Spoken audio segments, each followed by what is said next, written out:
Hi hello నమస్తే, welcome to the channel Telugu రాజ్యం. నేను మీ రామ్. గత కొద్ది గంటల నుంచి మీరందరూ ఒక హాట్ న్యూస్ అయితే వింటూ ఉంటారు. మీర్పేటకు సంబంధించి అయితే ఈ మీర్పేటలో ఒక అమానుష ఘటన జరిగింది. సొంత భార్యని తను ఎంత దారుణంగా అంటే ఎంత కిరాతకంగా అంటే అసలు ఎవరు ఎక్స్పెక్ట్ చేయని రీతిలో ఒక సైకో కిల్లర్ ఒక చేస్తానో లేకపోతే ఏదైనా ఒక ఇన్సిడెంట్ చేస్తే ఎలా అందరూ గగురుపుర్చేలాగా ఉంటుందో ఆ ఇన్సిడెంట్, అలాంటిది ఒక సంఘటన జరిగింది మీర్పేటలో. అసలు దీనికి ఏంటి రీజన్, ఓవరాల్గా అసలు స్టార్టింగ్ టు ఎండింగ్ ఏం జరిగింది, దీనికి మంచి వివరణ, ఒక పూర్తి విశ్లేషణ దాస్ విజ్ఞాన్ గారు అడిగి తెలుసుకుందాం. నమస్తే అన్న. నమస్తే. సో నిజంగా ఒక సైకో కిల్లరా లేకపోతే ఎవడు అసలు ఇతను, ఏంటి ఇతను పురోగతి ఏంటి, ఎక్కడి నుంచి వచ్చాడు, ఏం చేస్తుంటాడో ఒకసారి చెప్పండి. ఏంటి మనకి రాష్ట్రంలో ఇప్పుడు కాంగ్రెస్ 6 గ్యారంటీలు పెట్టినప్పుడు మహిళలకు ఉచిత బస్సు అనేది ఒకటి ఇచ్చింది. అవును. మహిళలకు ఉచిత బస్సు ఎందుకు ఇచ్చారు అంటే మొబిలిటీ పెరగాలి, వాళ్ళు కూడా పనులలోకి వెళ్ళాలి, మగవాళ్ళతో సమానత్వంగా వాళ్ళు ఉండాలి అనే దీనికి చేశారు. కానీ ఇదేంటంటే ఒక భర్త ఒక భార్య మీద అనుమానం పెంచుకునేలా చేసింది. అంటే ఏంటి ఫ్రీ బస్సేనా? అంటే ఇప్పుడు మహిళలకి ఫ్రీ బస్ వస్తే వీళ్ళు ఏం చేస్తారు, ఇంతకుముందు ఇప్పుడు మనకు అల్లం వెల్లుల్లి కొనాలన్నా కేజీ ఇక్కడ 160 ఉంటుంది, బేగం బజార్కి వెళ్తే 100కే వస్తుంది. ఇంకేదన్నా వస్తువులు కొనాలంటే ఇక్కడ ఒక 250 ఉంటే ఇంకో మార్కెట్కి వెళ్తే అక్కడ 100కే వస్తాయి. నువ్వు 500 పెడితే నీ కాలనీలో ఈ పూటగా సరిపడా కూరగాయలన్నీ వస్తావో లేదో నాకు తెలియదు, కానీ గుడిమల్కాపూర్ వెళ్తే ఈ వారానికి సరిపడా కూరగాయలు వస్తాయి. ఇట్లాంటి వాటికి ఏం చేస్తారంటే అంత దూరం ఎవడు వెళ్తాడులే, ఆటో ఎక్కాలన్నా 150 బస్సులు ఎక్కాలన్నా ఎంత కాదన్నా పోను రానో 100, అవసరం ఏముందని అక్కడక్కడ సర్దుకుపోయే వాళ్ళు మన మహిళలు. కాలక్షేపానికి కూడా టీవీ సీరియల్ చూస్తూ గడిపేస్తారు. ఇప్పుడు ఫ్రీ బస్ పెట్టడం వల్ల ఏమైందంటే ఏదన్నా చిల్లా చిత్కా సరుకులు కావాలనుకున్నా ఫ్రీగా కాలనీలో ఎక్కి ఎక్కడికంటే అక్కడికి వెళ్ళి తెచ్చుకుంటున్నారు. కాలక్షేపానికి కూడా వీళ్ళ తోట క్లాస్మేట్స్ ఎక్కడో వేరే వేరే కాలనీలలో ఉన్న ఓ పూట వెళ్ళి కలిసి ఆనందంగా వాళ్ళ ఇంట్లో లంచో గించో చేసి మళ్ళీ రిటర్న్ వస్తున్నారు. మళ్ళీ పిల్లలు వచ్చే టైంకి మగుడు వచ్చే టైంకి అన్నీ సర్ది పెట్టేలాగా. అండ్ మనం ఇంటికి రావడం అనేది మన చేతుల్లో ఉండదు, బస్సు ట్రాఫిక్ ఎప్పుడు తీసుకొస్తే అప్పుడే. 4-5 సార్లు భర్త ఎక్కడికి వెళ్తున్నావు, ఎక్కడికి లేదండి ఇలా అక్కడికి వెళ్ళాను ఇక్కడికి వెళ్ళాను, ఇది తేడానికి అది తేడానికి. ఇవి తేడానికి వెళ్తే ఇంత టైం ఎందుకు పట్టింది నీకు, ఎందుకు ఈ మధ్య బాగా తిరుగుళ్ళు ఎక్కువయ్యాయి నీకు అని ఈయన వేధించడం మొదలుపెట్టాడు. ఆవిడెందుకు అలా తిరుగుతుంది అంటే భర్త ఆర్మీ ఎంప్లాయీ, ఈయన పేరు గురుమూర్తి, ఆర్మీ ఎంప్లాయీ ఆర్మీ జవాన్, వాలంటరీ రిటైర్మెంట్ తీసుకొని వచ్చాడు. వాలంటరీ రిటైర్మెంట్ అంటే నీకు అడిషనల్ సంపాదన ఏమి ఉండదు, ఇంకా అప్పటిదాకా పోగు చేసిందంతా ఇంట్లో పెట్టావు. పిల్లలు ఇద్దరు, ఒకరు 10 years, ఇంకొకరు 7 years, పాప బాబు. సో పిల్లలకి అంటే ఇప్పుడు వీడిప్పుడే రిటైర్ అయ్యాడు 39 years. అడిగితేనేమో పక్కన కంచన్బాగ్ ఏరియాలో DRDO ఉంది కదా, అక్కడ ప్రైవేట్ సెక్యూరిటీ గార్డ్గా పనిచేస్తున్నాడు. ఎంతో కనీసం అంటే ఓ పని అయితే చేస్తున్నా 15,000-20,000 ఇంటికి వస్తాయి, కానీ పిల్లల్ని తీర్చిదిద్దే అంత ఇన్కమ్ కాదు అది. భార్య ఏం చేస్తుంది అంటే ఇప్పటి నుంచే పొదుపు పిల్లల కోసం ప్రతి దాంట్లోనూ పొదుపు చేసుకుంటూ ఆవిడకి ఉన్న ఒకే ఒక్క మార్గం ఏంటంటే ఫ్రీ బస్ని బాగా యూటిలైజ్ చేసింది. ఇప్పుడు 1000 రూపాయలు ఖర్చు అయ్యేదాన్ని 600కే కుదించడం, 2000 ఖర్చు అయ్యేదాన్ని 1500కే కుదించడం లాంటివి ఒక మంచి ఇల్లాలు చెప్పాలి అంటే. అలా ఎక్కువగా ఈవిడ బయటికి వెళ్ళి రావడం వీడికి అనుమానం పెంచుకున్నాడు. ఏదో ఉంది లేకపోతే ఎందుకు వెళ్ళొద్ది, అంత అవసరం ఏముంది, ఇలాంటి అవి. ఫ్రెండ్ ఇంటికి వెళ్ళొచ్చానండి, మా క్లాస్మేట్ కలిసి, ఇంతకుముందు వెళ్ళలేదే, ఇంతకుముందు ఫ్రీ బస్సులు లేవు కదా, ఏదో అక్కడ ఈవెంట్ ఉంటే తప్ప వెళ్ళాం. అదే వాళ్ళ పిల్లలకి చెవులు కుట్టించడాలు ముక్కులు కుట్టించడాలు లేదా మెచ్యూర్ ఫంక్షన్ ఏదో ఉంటే రండి అంటే వెళ్తాం. ఫ్రీ బస్ వచ్చాక ఏంటి పక్క కాలనీలు అంటే ఒకటే సిటీ, నువ్వు పటాన్చెరులో ఉన్నా దిల్సుఖ్నగర్లో ఉన్నా ఓ పూట వెళ్ళి రావాలనిపిస్తుంది. ఇలా వెళ్తుంటే అనుమానం పెంచుకొని తరచు గొడవలు ఇంట్లో. వీళ్ళది ప్రకాశం జిల్లా యాక్చువల్గా చెప్పాలి అంటే, సొంతూరు. అక్కడ ఉప్పల సుబ్బమ్మ వెంకటరమణ అనే వాళ్ళు, పాపం 3 సంతానం. పెద్దమ్మాయి మాధవి ఇప్పుడు 35 years, వీడికి 39, పెద్ద ఇరగదీసే అంత ఏజ్ ఏం లేదు. 2 పిల్లలు, 13 ఏళ్ళు అయింది వీళ్ళకి పెళ్ళయి. ఇక్కడ వచ్చి మన ఈ మీర్పేట అంటే బాలాపూర్ లడ్డు ఎంత ఫేమస్ తెలుసా, బాలాపూర్ ఆ ఏరియా, అది బాలాపూర్ వండర్లా ఆ రూట్, RCA ఆ రూట్. అక్కడ జిల్లెలగూడలో న్యూ వెంకటేశ్వర కాలనీలో ఉంటున్నారు, జస్ట్ అట్లా రెంట్కే.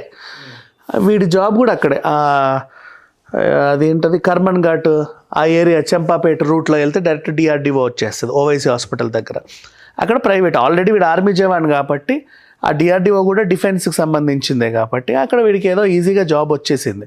అది గవర్నమెంట్ కాదు, కాంట్రాక్ట్ బేసే. అదేలే, ఏదో సంపాదించుకొని ఉంటున్నాడు. భార్య ఊకే బయటికి వెళ్ళి వస్తుందని చెప్పి అనుమానం పెంచుకున్నాడు. రోజు గొడవలు ఇంట్లో. ఎప్పుడు ఒక్కసారి ఎదురు తిరగడం స్టార్ట్ చేస్తుంది ఆ భార్య కూడా. అంటే నేను ఏ తప్పు చేయట్లేదు, మన కుటుంబం కోసం మన పిల్లల కోసమే నేను ఏదో చేస్తున్నా, నువ్వు ఆ జీవితకాలం సంపాదిస్తావా గవర్నమెంట్ సెంట్రల్ గవర్నమెంట్ జాబ్ అనుకుంటే వాలంటరీ రిటైర్మెంట్ తీసుకొని వచ్చి నా మీద పడ్డావు. ఇది తినగా తినగా తరుగుద్దే తప్ప వచ్చే ఆదాయం ఏం లేదు. నువ్వు సంపాదించేది నిన్ను నువ్వు పోషించుకోవడానికే సరిపోతుంది. అంటే పెన్షన్ ఏం రాదా వాళ్ళకి, ఆర్మీ వాళ్ళకి? నువ్వు తీసుకుంది వాలంటరీ రిటైర్మెంట్, ఈ చిల్లరంతా నీకు వచ్చేస్తుంది. అప్పటి వరకు నువ్వు జమ చేసుకుంది ఎంతో 39 yearsకే అబ్బా. అదేలే. సో అంత ఏ ఉండవు నీకు, అడిషనల్ బెనిఫిట్స్ పెద్దగా ఏ ఉండవు. మహా అయితే ఆర్మీ క్యాంటీన్ వాడుకోవడం తప్పించి, అది కూడా యూటిలైజ్ చేసింది పాపం ఈవిడ. ఆర్మీ క్యాంటీన్ కార్డు ఉంటుంది వీళ్ళకి. ఈ సికింద్రాబాద్ సైడ్ ఎటో వెళ్తే ఆ క్యాంటీన్లో మంచి మంచి సరుకులు అన్నీ ఉంటాయి కదా, తక్కువకి వస్తాయి మనకి. సూపర్ మార్కెట్లో డిస్కౌంట్ల కంటే తక్కువ, పైగా క్వాలిటీ ఎక్కువ అనే ఒక ఇది ఉంటుంది దానికి ట్యాగ్. ఈవెన్ చివరికి ఆల్కహాల్ అయినా సరే ఆర్మీ మందు తాగితారే అది చాలా ప్యూర్ అనేవాళ్ళు ఉంటారు, ఎక్కడో మ్యానుఫ్యాక్చర్ అయ్యి వస్తాయని. సో ఆ ప్యూరిటీ కోసం పాపం వీళ్ళు వెళ్తారు. వీళ్ళ కార్డు ఎక్కడ ఉంటే అక్కడికి వెళ్తే నిత్య సరుకులు, ఇప్పుడు వీడు 5,000 ఇచ్చి సూపర్ మార్కెట్లో కొనమంటే ఆవిడకి ఇన్ని సరుకులు వస్తే, అదే 5,000కి ఆర్మీకి దగ్గరికి వెళ్తే ఇన్ని వస్తాయి, పై ఇంకా 500 మిగులుతాయి కూడా. అండ్ ఫ్రీ బస్ కదా, ఇంతకు ముందు లాగంటే లేదు, ఆటో ఎక్కేళ్ళ 300 ఖర్చు అవుతుంది లేదు. బాగా యూటిలైజ్ చేసింది. అది వీడు అనుమానించడానికి కారణమైంది. ఇక చూసి చూసి ఎదురు తిరిగి ఏంటి ఎక్స్ట్రాలు చేస్తున్నావు, ఇష్టం ఉన్నట్టు కొడుతున్నావు, నువ్వు పెద్ద ఇది అనుకుంటున్నావా అని అంటే ఏమై నోరు లేస్తుంది. ఇలా ఇలా ఇలా గొడవలు కూడా. కొట్టాడు, చనిపోయింది అమ్మాయి స్పాట్. బాగానే కొట్టి పోతే చనిపోయింది అనుకున్నాడా లేకపోతే లేదు, పోయింది, పిల్లలకి తెలియదు అమ్మ చనిపోయిందని, ఏదో పడుకుంది అనుకున్నారు అంతే. వీడేం చేశాడు, పిల్లల్ని మొన్న 16th జరిగింది ఇన్సిడెంట్, ఇప్పుడు వెలుగులోకి వచ్చింది. కనుమ పండుగ 16th అంటే అంతేగా, కనుమ కటు ఇటు. పిల్లల్ని ఏం చేసి ప్రకాశం పంపించాడు. వీడిక్కడ చేసిన రాజకార్యం ఏంటంటే ఆవిడ్ని ముక్కలు ముక్కలుగా నరికేశాడు. మన ఆవకాయ కొట్టే కత్తులు ఉంటాయి కదా ఇండ్లలో, ఆ కత్తి. ఫస్ట్ ఏదో కుక్కని, అదే దానికి ట్రయల్ వెర్షన్ కూడా అయింది. ఇప్పుడు చాలా మంది మటన్ కత్తి అంటున్నారు. మటన్ కత్తి వీడికి దొరకదు. మటన్ కత్తి మటన్ అమ్మే వాళ్ళకి ఉంటుంది, ఆర్మీ వాడికి ఇవ్వరు. ఆ కత్తి ఆవిడే కొనుక్కుంది పాపం. బేగం బజార్కి నేను ఇందాక అల్లం వెల్లుల్లి ఎగ్జాంపుల్ చెప్పాను కదా, అక్కడికే వెళ్తే మన ఉస్మానియా హాస్పిటల్ ఎదురుగా వీళ్ళకి 100, 150, 300, 350కి ఆవకాయ కొట్టే కత్తులు వస్తాయి. తెచ్చి ఇంట్లో పెట్టుకుంది. బయటకు వెళ్తుంది కదా మార్కెట్లో, ఎక్కడ ఏ తక్కువ వచ్చినా కొనుక్కుంటుంది. అది వీడు యూటిలైజ్ చేశాడు దాన్ని. ఆ ఆవకాయ కొట్టే కత్తితో మొత్తం వీడిని ముక్కలుగా నరికేసి ఈ వాటర్ హీటర్ని, ఈ మన బ్లాక్ టబ్బులు ఉంటాయి కదా, బ్లాక్ టబ్ కూడా ఆవిడే కొనుక్కుంది. ఈవిడ చంపిన తర్వాత వీడు యూటిలైజ్ చేసిన ఆయుధాలన్నీ ఆవిడే కొనింది. రోడ్డు మీద మీకు గుర్తుంటది, ప్లాస్టిక్ కుర్చీలు బ్లాక్ టబ్బులు అమ్ముతా ఉంటారు, 150 to 100కి వచ్చేస్తాయి పెద్ద పెద్దవి. అవి కూడా కొని తెచ్చింది. ఆ డ్రమ్ములో ఈ వేడి నీళ్ళు చేసి ఈవిడ ముక్కలన్నీ వేసి హీటర్ పెట్టాడు. బాగా మరిగి ఏమైందంటే మాంసము ప్లస్ బోను వేరైపోయాయి. ఇంకా దాన్ని కూడా ఈ తల ఈ పార్ట్స్నేమో కుక్కర్లో పెట్టాడు. పిచ్చిది. ఆ కుక్కర్ కూడా ఆవిడే కొనింది, పెద్దది 5 లీటర్ కుక్కర్. అందులో 5 or 10 లీటర్ పెద్ద ఇంత ఉంటాయి చూడు. అవన్నిట్లోనూ ఉడకపెట్టేసి దఫాలుగా దాన్ని అంతా తీసాడు. మాంసాన్ని అంతా పోగు చేశాడు, ఒక టైప్ ఆఫ్ ఇంత ముద్ద అయిపోయింది. బోన్స్ని సపరేట్ చేశాడు. బోన్స్ని ఏం చేశాడు, మళ్ళీ చక్కగా కాల్చేసి, ఆ బోన్ కాల్చిన ఆయుధం కూడా పాపం ఈ పిచ్చిదే కొనింది. పుల్కాలు కాల్చే అది ఉంటుంది చూడు, పీట లాంటివి, దాన్ని స్టవ్ మీద వేసేసి ఆమె బోన్స్ అన్నిటిని నీట్గా కాల్చి, ఆ రోలు పెద్ద ఇది ఉంటుంది కదా దంచాడు. ఆ దంపుడు దంచి పౌడర్ చేసాడు. ఈ మాంసాన్ని ఏమో బాగా కీమా టైప్ చేసేసాడు, వాటర్ అంతా ఓల్చి. దీన్ని ఏం చేశాడంటే మన గార్బేజ్ బ్యాగ్స్ ఉంటాయి కదా బ్లాక్ కలర్వి, దాంట్లో వేసి కట్టేసి అప్పుడు కొంచెం అలా పైకి లోపలికి బయటికి లోపలికి తిరుగుతా బండి వేసుకొని వెళ్ళి అక్కడ ఈ మ్యాన్ హోల్స్ డ్రైనేజ్ హోల్స్ ఉంటాయి కదా రోడ్ పైన, అందులో కొంచెం అక్కడ కొంచెం పడేసాడు. అలా బాడీ వెళ్ళిపోయింది. ఈ బోన్స్ పౌడర్ని ఏం చేశాడు, అదే మీర్పేట దగ్గర ఉన్న చెరువులో అక్కడ కొంచెం చల్లేసాడు. ఇప్పుడు వెంకట మాధవి అనే మనిషి ప్రపంచంలో లేదు, DNA కూడా దొరకదు నీకు. ఇది పరిస్థితి. లేదు ఇంకా మనిషి మొత్తం అంతా క్లీన్ చేసేసాడు, అయిపోయింది. ఇప్పుడు అతను తిట్టడం ఫోన్ చేసి, రోజులాగే బస్సు ఎక్కి వెళ్ళిపోయింది, నేను అందుకే రోజు గొడవ పడుతుంటే మీరు నన్ను తిడతారు, మీకు ఏమో కంప్లైంట్స్ ఇస్తుంటే నా అల్లుడు ఏదో పెద్ద రాచరంపన పెడతారంటారు.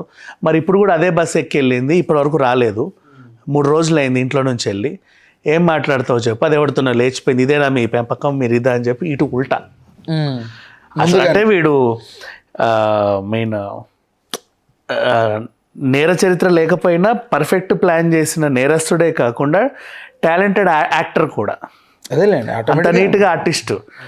వీళ్ళని ఎదురుదాడి, లేదు బాబు ఏదో చూడు అంత మాటనకు ఏదో అంటే లేదు, అదే వెళ్ళిపోయింది, ఎవరితోనో వెళ్ళిపోయింది, వాడి దగ్గరికే తరచూ వెళ్ళొచ్చేది.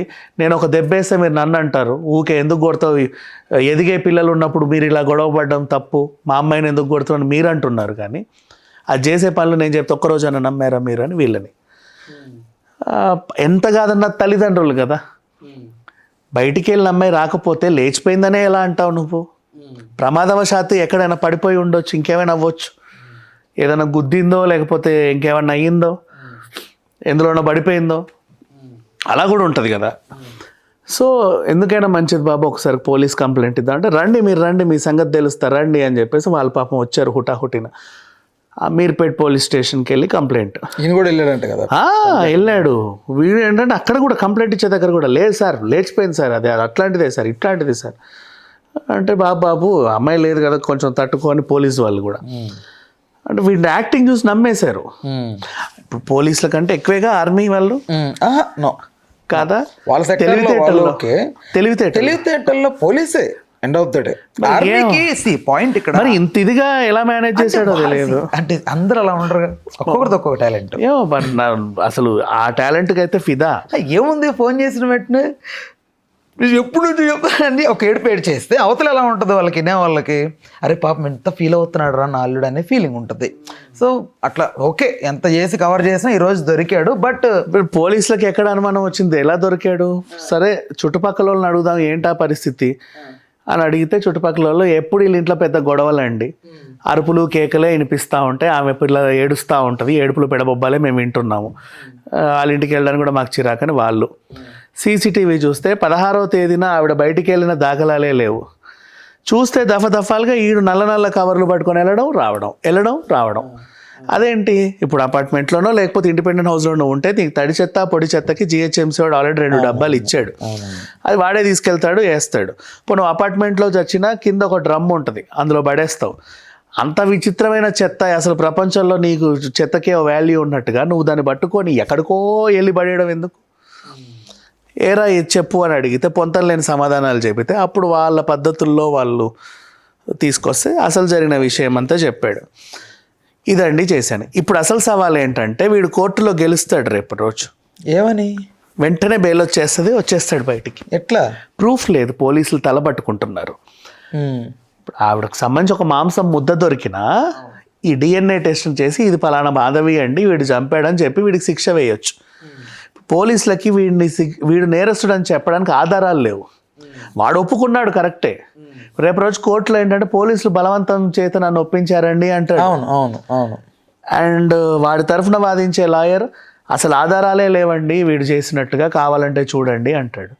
నా క్లయింట్ని విడుదల చేయండి అంటే వాడు విడుదలయ్యి వస్తాడు. ఇప్పుడు వాడు గెలిచాడు. ఎంత తెలివిగా అయితే చంపాడో, ఎంత తెలివిగా అయితే మా శవాన్ని మాయం చేశాడో, ఎంత తెలివిగా అయితే యాక్టింగ్ చేశాడో, మహా అయితే 4 తన్నులు తిన్నాడే కానీ అంతే తెలివిగా ఇప్పుడు వాడి కేసు నుంచి కూడా బయటపడతాడు. He's the king now. ఆ పిల్లలకి తల్లి లేదు, బట్ వాడికి ఖచ్చితంగా శిక్ష పడాలి. బట్ అక్కడ ఏ యాంగిల్లో చూసినా వాడి తరఫున అది లేవు. దుర్మార్గం అంటే ఈరోజు చాలా మంది ఏం మాట్లాడుతున్నారంటే, ఒక సెక్టర్ ఆఫ్ ది పీపుల్ ఏమంటే, ఆవిడెంత చేసిందో, అమ్మాయి ఎంత ఇది చేసిందో వాడంతా రగిలిపోయాడని ఒక సెక్టర్ ఆఫ్ ది సైకో క్యాండిడేట్లు మాట్లాడారు. అందుకే అంత వివరంగా ఎక్స్ప్లెయిన్ చేశా. పాప మా పిచ్చిది ఏమీ చేయాల, అదే అంటున్నాను. ఆ రోలు కూడా ఆ పిచ్చిదే కొని ఉంటుంది. వీడు దంచిన రోలు కూడా పాపం ఎక్కడో 200కో 300కో ఎవడో అమ్మితే తక్కువకి వచ్చిందని ఆ ఫ్రీ బస్సులో మోసుకొచ్చి పెట్టు ఉంటుంది. చెప్పలేము. ఇప్పుడు ఎక్కడికన్నా వెళ్ళిన నువ్వు రిటైర్మెంట్ అయ్యి ఇంట్లో చచ్చావు, పోనీ నీకు 60 ఏళ్ళకి రిటైర్మెంట్ అయ్యావా, ఓ లక్షలు తెచ్చినా మీద వేసావా అంటే అది లే.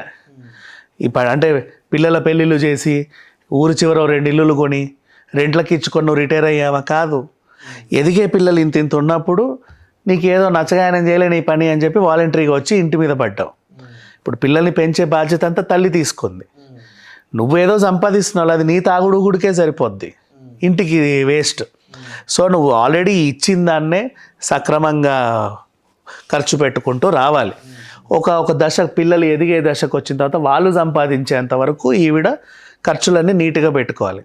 ఆమె చీరో నారో కొనుక్కోవాలా, బంగారు గాజులో ఇంకేదో కొనుక్కోవాలా. చాలా సింపుల్గా జస్ట్ నీ రోజువారీ ఇంటి ఖర్చుల్ని నీట్గా చక్కదిద్దుతూ సంసారణలో నెట్టుకొచ్చింది. వీడేంటంటే బయట తిరుగుతుంది, వంట వెళ్తుంది, ఆంటే వెళ్తుంది అని చెప్పేసి అనుమానం పెంచుకో. బట్ ఇక్కడ అటు ఉమెన్ అవ్వనివ్వండి, మెన్ అవ్వనివ్వండి, తెలుసుకోవాల్సిన విషయం ఏంటంటే దయచేసి తప్పుడు అడుగులు వేయకూడదు.